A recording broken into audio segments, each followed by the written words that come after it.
कहानी की शुरुआत एक आदमी से होती है जिसका नाम ईथन है, जो दरमियानी उम्र का एक खुश मिजाज प्राइवेट टीचर है। उसे अपनी बेहतरीन टीचिंग स्किल्स और टीनेजर्स के साथ अच्छा रिश्ता बनाने की वजह से अमीर फैमिलीज में बहुत पसंद किया जाता है। वो अपना ज्यादातर वक्त अमीर स्टूडेंट्स को उनके शानदार बंगलों और अपार्टमेंट्स में पढ़ाते हुए गुजारता है। एक रात वो कुछ म्यूजिक सुनता है और अपनी गर्लफ्रेंड एनी के साथ कॉफी पीता है। यहाँ दिखाया गया है कि ईथन की जिंदगी खुशी और इत्मीनान से भरी हुई है और वो अपने रिलेशनशिप और काम से पूरी तरह से खुश है। एक दिन ईथन अपने ऑफिस जाता है और उसे फर्म के मैनेजर क्रिस का फोन आता है, जो उसके लिए एक बहुत खुशी की खबर लाता है।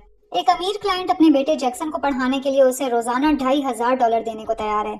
इसके अलावा वो उसे कैश पैसे भी देंगे, लेकिन ईथन को एक हफ्ते के लिए वहाँ ट्रायल पर रहना होगा। ये उसके लिए गोल्डन चांस होता है ताकि वो बाप बनने से पहले कुछ एक्स्ट्रा पैसे कमा सके। इसलिए ईथन खुशी से इस कॉन्ट्रैक्ट को एक्सेप्ट कर लेता है। जब वो अपनी गर्लफ्रेंड को इस काम के बारे में बताता है तो वो भी बहुत खुश होती है और उसका हौसला बढ़ाती है। अगले दिन उस अमीर फैमिली का ड्राइवर ईथन को बंगले तक ले जाता है। वो इतने शानदार बंगले को देखकर हैरान होता है और काम के बारे में बहुत एक्साइटेड होता है। बंगले के अंदर वो जैक्सन से मिलता है, जो अमीर माँ बाप का बेटा है जिसे वो पढ़ाने आया है। वो जैक्सन को एक टेस्ट कंप्लीट करने के लिए 25 मिनट देता है और उसके साथ सेशन शुरू करता है। जैक्सन के टेस्ट खत्म करने का इंतजार करते हुए ईथन बहुत क्यूरियस महसूस करता है, क्योंकि वो उनके इस शानदार बंगले में आया होता है और घर के तमाम हिस्सों को चेक करने निकल पड़ता है। फिर वो जैक्सन के कजन से मिलता है और हैरान हो जाता है, क्योंकि उसने नहीं देखा कि वो वहाँ बैठे हैं। वो एक अजीब तरीके से बिहेव करते हैं, जैसे उनके माइंड में कुछ और चल रहा हो। फिर जब वो जैक्सन के पास वापस आता है तो जैक्सन की नॉलेज और तेज तरीन प्रॉब्लम सॉल्विंग स्किल से इम्प्रेस हो जाता है। वो ये भी सोचता है कि शायद उसने ये टेस्ट पहले देखा हो। फिर बंगले को एक्सप्लोर करते हुए वो दोबारा उस अजीब कपल से मिलता है और ईथन नोट करता है कि जैक्सन की कजन उसे अजीब तरीके से घूर रही है। अब अगले दिन हालात अजीब होना शुरू हो जाते हैं जब जैक्सन से उसके बाप के बिजनेस के बारे में पूछा जाता है। सीधा सीधा जवाब देने की बजाय वो हिचकिचाता है और कहता है कि उसे ये सब बताने की इजाजत नहीं है। जब उससे उसकी माँ के बारे में पूछा जाता है तो जैक्सन बताता है कि उसे भेज दिया गया था और वो कभी वापस नहीं आई। फिर अचानक वो ईथन से उसके होने वाले बच्चे के बारे में पूछता है, जिससे ईथन को शक होता है, क्योंकि उसने कभी उसे इस बारे में कुछ नहीं बताया था। उस लड़के में कुछ ऐसा था जो ईथन को परेशान कर रहा था, लेकिन वो उसे इग्नोर कर देता है और पढ़ाई जारी रखता है। बाद में शाम के वक्त जब ईथन सिगरेट पीने के लिए बाहर जाता है तो वो देखता है कि जैक्सन घर के अंदर से भूत की तरह उसे घूर रहा है।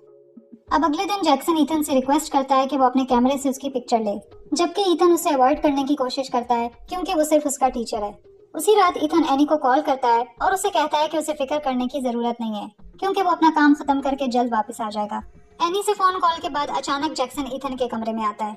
अब यहाँ जैक्सन अपनी माँ के बारे में अपनी झूठी बात को एक्सेप्ट करता है और बताता है कि वो हकीकत में भेजी नहीं गई थी, बल्कि खुद ही चली गई थी। ईथन शॉक हो जाता है जब जैक्सन अपना सर ईथन की गोद में रख देता है और अपने तकलीफ दे माजी के बारे में बात करता है। ईथन हमदर्दी के साथ सुनता है जब जैक्सन उसे बताता है कि उसके बाप ने कभी उसे एक्सेप्ट नहीं किया और वक्त के साथ ही नफरत बढ़ती गई। ईथन जैक्सन की कहानी से गहराई से जुड़ जाता है, क्योंकि उसे अपने बचपन का तकलीफ दे वक्त याद आता है, जब वो एक गुस्से वाले और शराबी बाप के साथ बड़ा हो रहा था। आखिर ईथन की माँ चली गई थी और ईथन को अपने बाप के साथ एक मुश्किल और नफरत भरे रिश्ते के साथ छोड़ दिया। अपना गम ईथन के साथ शेयर करने के बाद जैक्सन सोफे से उठता है और चेहरे पर मुस्कुराहट के साथ कहता है कि ईथन एक अच्छा सुनने वाला और स्पेशल इंसान है। अब अगले दिन हालात और ज्यादा अजीब हो जाते हैं जब जैक्सन दोबारा ईथन के पास आता है और उसे अपने सेशंस के खत्म होने पर डिनर के लिए इनवाइट करता है। जैक्सन कहता है कि ईथन इतना कूल है कि वो उसे जानना चाहता है, लेकिन ईथन डिनर में शामिल होने से इनकार कर देता है और जैक्सन के इस अजीब बिहेवियर पर गुस्सा हो जाता है। अब उसी रात ईथन को जैक्सन के जज्बात को तकलीफ देने पर अफसोस होता है, क्योंकि चाहे जो भी हो उसे अपने नॉर्मल रेट से ज्यादा पैसे मिल रहे थे। वो जैक्सन से माफी मांगने ऊपर जाता है और उसके कमरे में आकर उसे ढूंढता है, लेकिन गलती से उसकी नजर जैक्सन के खुले हुए लैपटॉप पर पड़ जाती है।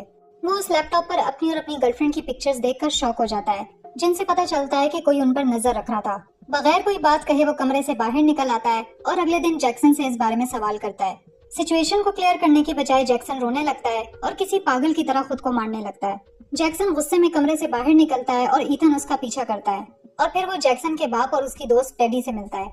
ईथन की परेशानियों के बावजूद वो आदमी जैक्सन की मेंटल हेल्थ के बारे में उसे तसल्ली देता है और उसे कहता है कि जैक्सन को सख्त तरीके से संभाले। इस पागलपन का खात्मा करने के लिए ईथन जैक्सन के बाप को बाय कहता है और उस रात डिनर पे न आने पर सॉरी करता है। घर वापस जाते हुए ईथन को क्रिस से पता चलता है कि जैक्सन के बाप ने उसे ये ऑफर की है कि अगर वो जैक्सन को पढ़ाता रहे तो उसकी रोजाना की फीस को 3 गुना कर दिया जाएगा। ईथन मजबूरी में ये ऑफर एक्सेप्ट कर लेता है, क्योंकि वो इस सैलरी को अपनी फैमिली के लिए इस्तेमाल करने का एक अच्छा मौका समझता है। इस सब को सेलिब्रेट करने के लिए ईथन और एनी अपने दोस्तों के साथ एक शानदार डिनर के लिए जाते हैं। सब कुछ बहुत अच्छा चल रहा होता है, लेकिन फिर ईथन शराब के नशे में आकर जैक्सन के बारे में अजीब अजीब कमेंट्स करना शुरू कर देता है, जैसे कि वो एक साइको है और उसका कोई बाइपोलर एपिसोड हो रहा है, जिससे एनी और उसके दोस्त अनकंफर्टेबल हो जाते हैं। तभी अचानक जैक्सन वहाँ आ जाता है और एनी से अपना इंट्रोडक्शन कराता है और वाज़ेह तौर पर ईथन के कमेंट्स से बहुत गुस्सा होता है। वो कहता है कि ये बिल्डिंग उसकी फैमिली की है और फिर फौरन रेस्टोरेंट से निकल जाता है, जिससे ईथन को बुरा महसूस होता है। एनी ईथन के इस अजीब बिहेवियर और एक मासूम टीनेजर के बारे में मुसलसल सख्त कमेंट्स से तंग आ चुकी होती है। उसका ख्याल है कि ईथन शराब के नशे में न सिर्फ खुद को बल्कि उसे भी अपने दोस्तों के सामने शर्मिंदा करता है और ऐसा पहली बार नहीं हुआ है। ईथन माफी मांगता है और आखिर ये समझ जाता है कि जैक्सन सिर्फ एक बिगड़ा हुआ बच्चा है और कुछ नहीं। अब अगले दिन जैक्सन ईथन को बंगले में उनकी क्लास की बजाय अपने टाउन हाउस इनवाइट करता है, लेकिन जब ईथन वहाँ पहुँचता है तो जैक्सन कहीं नजर नहीं आता। अपने पिछले रवैये पर शर्मिंदा होकर ईथन फैसला करता है कि वो इंतजार करेगा और माफी मांगेगा, लेकिन जैक्सन बताता है कि वो ट्रैफिक में फंस गया है और 1 घंटे तक नहीं आ पाएगा। फिर वो ईथन से कहता है कि वो आराम से बैठे और अगर भूख लगे तो फ्रूट्स खा ले। कुछ स्ट्रॉबेरीज खाने के बाद ईथन अपना कैमरा निकालता है और घर के इर्द गिर्द पिक्चर्स लेना शुरू कर देता है, लेकिन चीजें अचानक खतरनाक मोड़ ले लेती हैं जब ईथन को बेचैनी महसूस होने लगती है और वो बेहोश हो जाता है।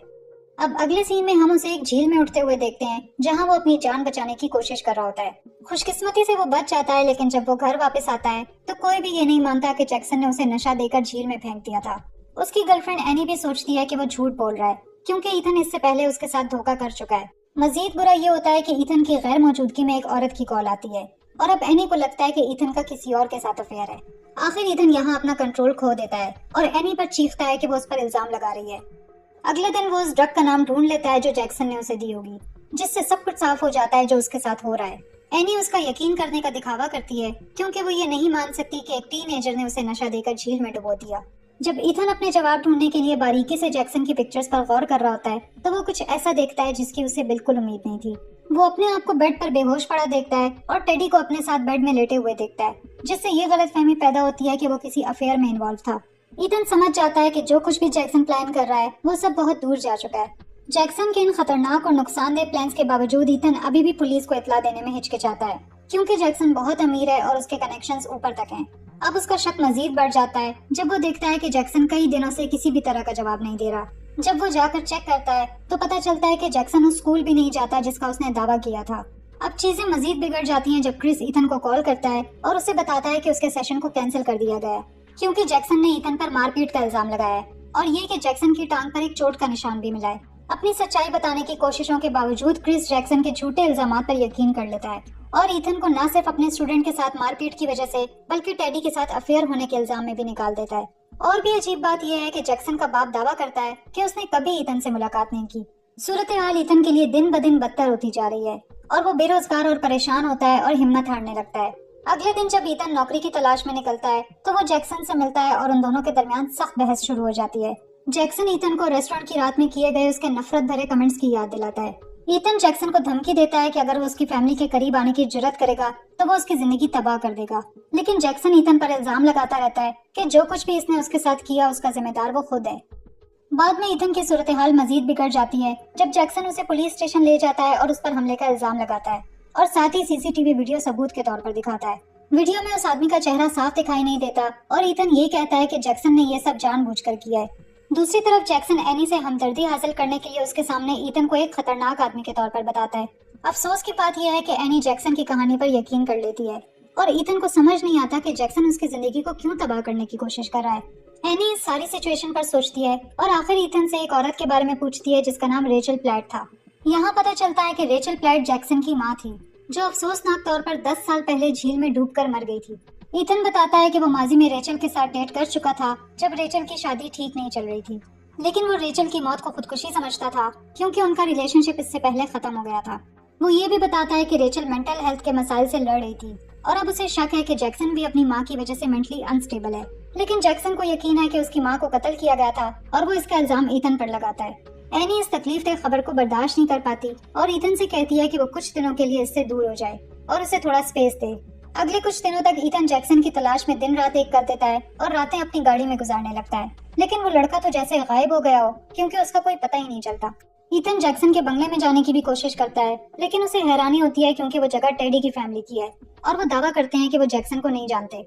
गुस्से में आकर ईथन टेडी पर चिल्लाता है और फिर बंगले से निकाल दिया जाता है। अब जैक्सन के खिलाफ सबूत तलाश करने के प्लान के साथ ईथन रात के वक्त उसके टाउन हाउस में घुस जाता है और जब वो आधा खाया हुआ स्ट्रॉबेरी ढूंढता है तो सिक्योरिटी उसे रंगे हाथों पकड़ लेती है। पुलिस स्टेशन में ईथन अपनी बेगुनाही के लिए मुसलसल रिक्वेस्ट करता है और उनसे कहता है कि अगर जरूरत पड़े तो जैक्सन के बाप से उसके बिहेवियर प्रॉब्लम्स के बारे में पूछताछ करें। लेकिन ईथन का दावा झूठा साबित होता है क्योंकि पता चलता है कि जैक्सन का बाप 3 साल पहले कैंसर की वजह से मर गया था। इसलिए पुलिस उसे ऑर्डर देती है कि वो केस सॉल्व होने तक कुछ हफ्ते शहर छोड़कर ना जाए।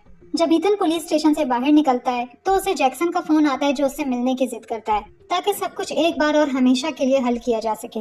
अगर ईथन इस ड्रामे से बचना चाहता है तो उसे जैक्सन से उस जगह मिलना होगा जहां रेचल की मौत हुई थी। गलतफहमी को दूर करने की कोशिश में ईथन मजबूरन रेचल के बंगले की तरफ रवाना होता है जहां वो पहले रेचल से मिला करता था। जब ईथन वहां पहुंचता है तो वो जैक्सन को देखता है जो अपनी माँ की मौत से पहले के वाकयात सुनाना शुरू कर देता है। उसकी लाश 2 मील दूर नदी के किनारे मिली थी और उसके फेफड़ों में पानी नहीं था, जो ये जाहिर करता है कि उसे पानी में धकेलने से पहले कत्ल किया गया था। जैक्सन दूसरे सबूतों की तरफ भी इशारा करता है, जैसे कि रेचल की हील जो डेक पर फंस गई थी और ये कि उसका सर इतनी ताकत से डेक पर मारा गया कि लकड़ी टूट गई। इसके अलावा पुलिस ने ये बताया था कि रेचल की मौत एग्जैक्टली इसी जगह हुई थी और ये इन्फॉर्मेशन उनकी रिपोर्ट में खुफिया तौर पर लिखी गई थी, जो सिर्फ जैक्सन, उसके बाप और यकीनन कातिल को मालूम थी। इसका मतलब ये है कि जैक्सन ने ईथन को ये नहीं बताया कि उन्हें कहाँ मिलना है।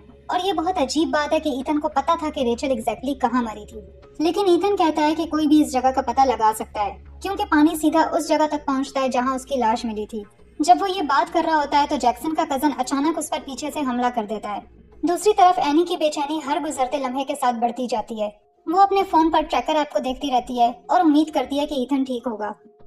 उधर ईथन होश में आ चुका होता है और जैसे ही वो उठता है वो जैक्सन के दावों का इनकार करता रहता है और उसे सुकून से समझाने की कोशिश करता है कि ये सब एक बड़ी गलतफहमी थी। जब जैक्सन ईथन को मारने की धमकी देता है तो आखिर ईथन ये बताता है कि वो उस रात रेचल के साथ वहीं था जहां उसकी मौत हुई, लेकिन वो उससे पहले वहां से चला गया था जब उसने खुदकुशी की। चूंकि रेचल के हस्बैंड ने उसे ये आखिरी वार्निंग दी थी कि वो अपनी फैमिली को नहीं छोड़ सकती, इसलिए ईथन ने उससे रिक्वेस्ट की कि वो एक रात और उसके साथ डॉक पर गुजारे। रेचल नहीं चाहती थी कि ईथन जाए और वो चाहती थी कि ईथन उसके साथ रहे। रेचल बहुत जज्बाती हो गई थी, लेकिन ईथन को ये नहीं पता था कि वो खुद को मार देगी और वो पछता रहा है कि उसने रेचल को उस दिन अकेला छोड़ दिया। इस वक्त ऐसा लगता है कि जैक्सन उसकी कहानी पर यकीन कर लेगा, लेकिन उसने अपनी माँ की डायरी पढ़ी थी जिसमें साफ लिखा था कि ईथन उससे मोहब्बत करता था, जबकि रेचल ने उनके ताल्लुकात को बस एक वीकेंड का अफेयर समझा था। रेचल ने लिखा था कि ईथन एक बेबस घुसपैठिया था और वो उससे जुनून की हद तक मोहब्बत करता था, जबकि रेचल ने उसमें दिलचस्पी खो दी थी। ये साफ जाहिर था कि रेचल ईथन से डरती थी और उसे मेंटली अनस्टेबल समझती थी। रेचल ने यह भी नोट किया था कि ईथन कितनी शिद्दत से उस दुनिया का हिस्सा बनना चाहता था जिसमें वो पैदा नहीं हुआ था। रेचल की डायरी के ये अल्फाज आखिर ईथन को गुस्सा दिला देते हैं और वो जैक्सन के कजन पर हमला कर देता है, जबकि जैक्सन भाग जाता है। जैक्सन के कजन का गला घोंटने के बाद ईथन जैक्सन का पीछा करता है, जो भागते हुए घर के अंदर छुप रहा होता है। इस वक्त ईथन अपने असली रूप में आ जाता है और जैक्सन को मारने की धमकी देता है। जैक्सन भागने में कामयाब हो जाता है और अंदरूनी डॉग के नीचे छुप जाता है और उसके पास एक गन भी होती है। ईथन उसी जगह पर आकर उसे ढूंढना जारी रखता है। कुछ ही लम्हे बाद वो पागल ईथन जैक्सन को ढूंढ लेता है और आखिर वो जैक्सन की माँ के कत्ल का जुर्म कबूल कर लेता है। वो कहता है कि वो जैक्सन को भी रेचल की तरह मारेगा। एनी उसका कन्फेशन सुन लेती है, जो ईथन को ढूंढने के लिए हवेली आई थी। वो उसे यकीन दिलाने की कोशिश करता है कि उसका रेचल की मौत से कोई ताल्लुक नहीं है, लेकिन एनी अब उस पर यकीन नहीं कर सकती। अब कोई और रास्ता ना होने पर वो फैसला करता है कि एनी को भी मार दे, क्योंकि वो भी उसके कन्फेशन की गवाह बन गई है। लेकिन इससे पहले कि वो कुछ करे, जैक्सन डॉग के नीचे से निकलता है और ईथन को गोली मार देता है। गोलियों के जख्मों की वजह से ईथन झील में गिरकर डूब जाता है। अगले दिन पुलिस हमेशा की तरह सब कुछ खत्म होने के बाद वहां पहुंचती है और उसकी लाश ढूंढती है, मगर ईथन की लाश कहीं नहीं मिलती। फिर एनी जैक्सन से कहती है कि कैसे एक इंसान अपनी सारी जिंदगी किसी के साथ गुजार सकता है और फिर भी उसे कभी नहीं जान पाता कि वो हकीकत में कौन है। अब अगले सीन में दिखाया जाता है कि ईथन अभी भी जिंदा है और ट्यूटर की जॉब के लिए इंटरव्यू दे रहा है, जिसका मतलब ये है कि एनी और जैक्सन की जान अभी भी खतरे में है। और इसी के साथ मूवी खत्म हो जाती है। मूवी आपको कैसी लगी कमेंट करके जरूर बताएं। वीडियो पर लाइक करना ना भूलें और ऐसे ही मूवी एक्सप्लेनेशंस देखने के लिए चैनल को सब्सक्राइब करें। Thanks for watching.